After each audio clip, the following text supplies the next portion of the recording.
यानि जे जाथाय बेफोर जाथाया जानो नाङामोन खारन जों नुबाय जाय मानसिफ्रा मोजां मोजां खोथा बुङोमोन बिसोरो भायलेन्स खालामनायाव थाद'नाय नङा आरो थाद'आखै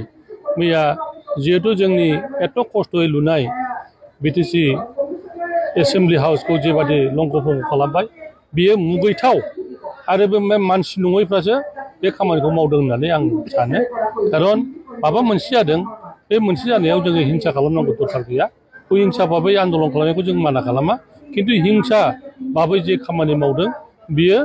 जघन्य सुबुंफोरनि थाखाय जादों होननानै आं सानो सोरनिबा थुलुंगा होनाय दं होननानै नोंथाङा बुङो बेथ' थाखागोन डाइरेक्टलि इउपिपिएलनि कयेकटा नेताफ्रानो बेवहाय जों नुनो मोन्दों दिबिनफोरखौ जों नुनो मोन्दों नेरसोनमोनखौ जों नुनो मोन्दों बिसोरो माने आंनि समस्थियावनो थांनाय बिटिसि इलेक्सनाव इउपिपिएल जानानै बेरायदोंमोन आरो बिसोरनो जोंनि गथ'फोरखौ फरायसा गथ'फोरखौ उसुदुनि होनानै थुखोनानै बे दावरावखौ खालामदों होननानै जों सानो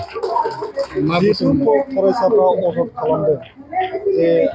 बिटिसिनि गाहाय खुंगिरि हाग्रामा महिलारिया एनअसि हरनायनि थाखाय बेथ' दानि बाथ्रा नङा जेब्ला रोंगोराया एबसुनि प्रेसिडेन्टमोन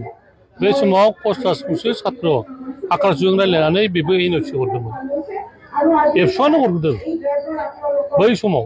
जेब्ला रोंगोराया प्रेसिडेन्टमोन बे समाव आकाशजों रायलायनानै बिसोरो एनअसि हरदोंमोन दाबो रोंगोरानाव सोंनो हागोन नोंसोर बेथ' एबसुनि प्रेसिडेन्ट हिसाबै हरथारदों सोरबाथ' नङामोन जिहेतु एबसुनि प्रेसिडेन्टखौ जों एबसुआनो बुङो ना बेयो माब्ला हरामोन 2000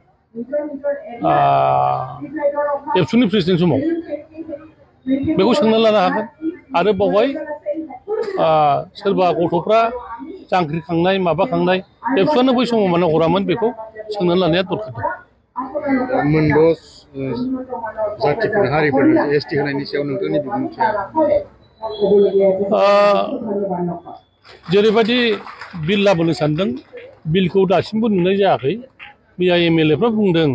बिलखौ फ्रेसल' खालामदों बेनि सायाव डिबेट जायाखै